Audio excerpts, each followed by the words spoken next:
Alright guys, let's do a quick update, a recap to the season. It's been over a month now since we've had a bird go through that trap. It's everything's sort of winding down, getting ready for the breeding season coming up. And guys, we had a tremendous season. We really did. We had a really good season. I wish I would have won a few more. I missed a couple races by seconds. I missed the first race by 11 seconds. I missed the 300 by 17 seconds. And in every single race, we placed in the top 10. We did not drop out of the top 10 spots or top 10 percentage across every single race. Even the very last race we sent where the birds weren't 100%, we still placed in the top 10. I think our first bird was 20th in the club and somewhere in the 30s in the combine. Again, we did well in every single race. I wish I would have done a little bit better in terms of getting maybe another trophy or two, but you can't win them all and nobody should. And I'm not making excuses for anything like that. I'm just simply saying it's not fun when somebody wins everything week after week. Everybody deserves a chance. Everybody deserves that win. Keep them in the game. Keep them motivated to keep coming back, because it's a lot of work. It's a lot of work and it takes a lot of time and dedication, and everybody deserves a little bit. So even so, if you can't win them all, at least you want to be in the top percentages. And in this case, I'd say our season was a success. We had a lot of good birds this year. I do have a few birds that are left back. They're starting to molt heavy right now. We were on the dark, and when you're on the dark, they molt pretty heavy. Got the birds locked up in here. Just want to show you guys a couple birds. Excuse the mess. I haven't done anything in the last month, guys. Nothing at all. It is the way you see it. I did put a couple motivator bowls in there just to kind of motivate the birds. Doesn't help. I try every year and I've never had success motivating young birds. Maybe it's something I'm doing wrong, but I don't see the purpose in trying to motivate a young bird. It just does not work. Those birds, not only did they come home late, when they did come home, they never went back on the nest, even with eggs at about 12 days. They simply didn't care. But nonetheless, guys, that's a topic for another time. We started the season off with over 80 pigeons, young birds to start. I'd say let's keep 80 as a round number just to make things even. We started training with about 70 birds. We did lose a few at the 5 mile toss, at that horrible toss that we had where we dropped 20 plus birds. And we recovered a total of 53. That's what we raced the season with. Out of those 53, the very last race we went to, we had 31 pigeons. So you can do the numbers from there. We started with around 80. We ended up with about 30. After that last race, we dropped 7.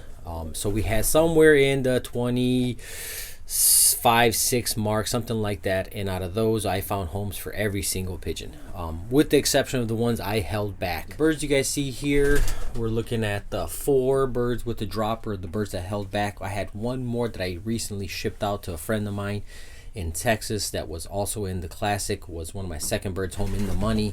But these 4 birds, guys, that we held back are some of the very cream of the crop for this season. I'd say one of the best birds that I bred this season was 1003, multiple times on the first drop, including outright race winner on the 150.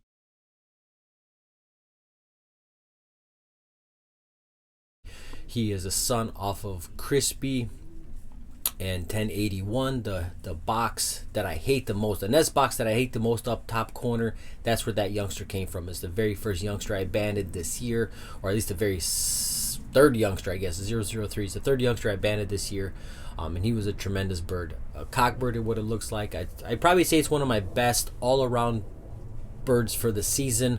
To top that off, we have Pine number 10. Now this hen would absolutely have to be my best all-around bird for the season.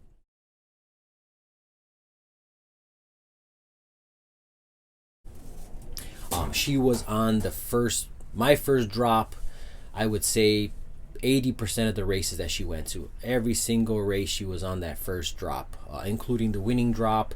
I think she fell back a little bit at the longer distances, but still one of my very first early birds. Top 3 week after week after week. Luckily enough, I was able to keep her this year. I didn't send her back. She was not bred by me. This is a Jason Jordan bird, and he's been on fire this year, man. Everything he's sent out has been doing very well. He also won the little loft on the hill competition with the bird he entered. That bird, in fact, came from a bird we raced last year that placed second loft, third place in the class, if you guys remember. That's the father to the bird that went to the little loft race. But he's on fire this year. Jason's been on fire this year, so I'm gonna go ahead and keep that hen because he sounds like he hasn't had enough good birds. So that might be a good match, actually. Put 03 to 10 there.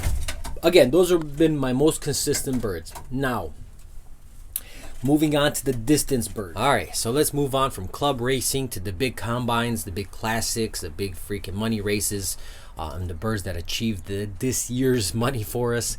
And the one I'm absolutely most proud of, guys, it's birds that I've been working on for years now. And you can see him right dead center. If you guys have any guesses, that is a gingerbread man offspring. He's a grandson to gingerbread man. When I had him bred over a 155 hen, I kept 2 birds for stock, and this is an offspring off that bird. My very first bird home on the classic, placing 20th in the money. And more than anything, it's not the money, guys. It's the fact that I was able to bring that family into the 375 plus mile class.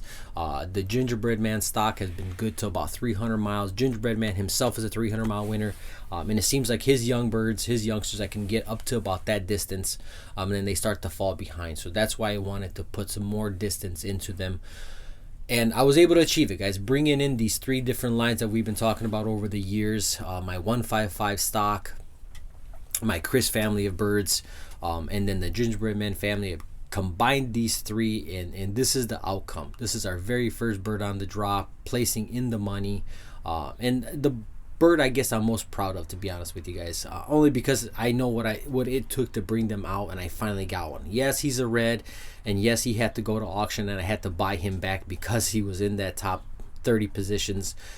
So I'm very proud of it, guys. I mean, it might not mean much to most guys, but for me, it's a proud moment because I get to see my work come into fruition, if that makes sense. You know, it's a bird you breed over the years and you're starting to build them up.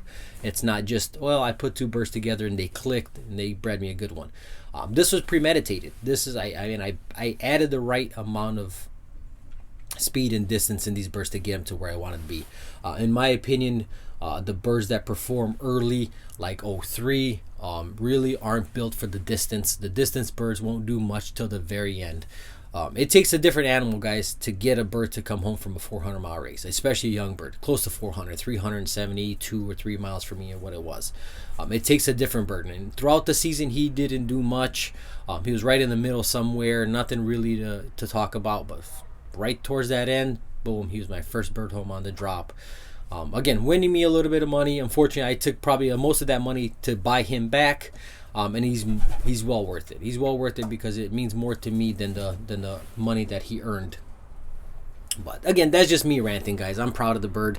I kept him back. I kept 03, and I kept what I call now dime piece. I'll keep those 3 birds and move forward for many reasons. Obviously, I can use an extra good hen. Chris, I'm getting rid of Chris, or I have gotten rid of Chris this year, so I'm going to recycle, or not recycle. I'm going to move 03 into his grandpa's place, and just keep moving forward with birds that work, guys. It's just how it's going to go. You want to bring in about 20% of new stock every year, so you know, a couple birds got to leave, a couple birds got to come in, and you got to keep your loft young. And I think we're moving forward with that. So that's pretty much it, guys, for the season.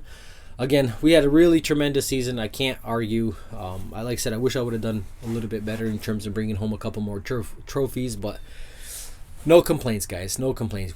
Not one time did we fall out of the top 10 positions or top 10 percentages. It's really cold, so I'm starting to mumble a little bit on my words, if you guys may notice.